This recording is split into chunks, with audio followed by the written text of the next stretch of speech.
Magandang araw pong muli. Ito pong muli ang Munting Manukan TV. Naglilinis po tayo ng ating pagtatayuan ng munting manukan. Yan po ating pong tinatabasan. Kasi po medyo marami ng damo. Yan po, naglalaro pa yung aking tuta na palalakihin para isa rin sa siyang magbabantay ng aking manukan.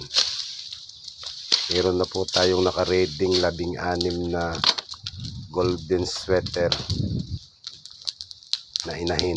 7.5 months na po siya. Bago ko po isama, dapat maka 8 months old man lang po siya. Tsaga-tsaga lang po, sariling sikap.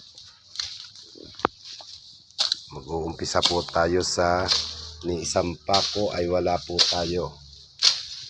Kaya po, tsaga-tsaga, kung kinakailangan, wag na nating iupa ang pagtatabas, paglilinis. Tayo na mismo ang gumawa.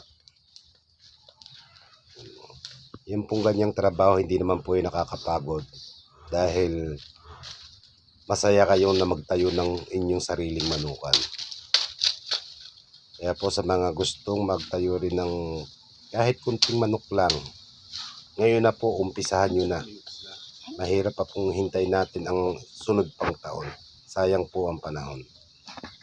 Yan po ang aking tuta. Kapag tayo na po tayo dyan ng poste, pinatitigas lang po natin. Maraming salamat po sa panonood. Suportahan nyo po ang Munting Manukan TV. Salamat po. Thank you.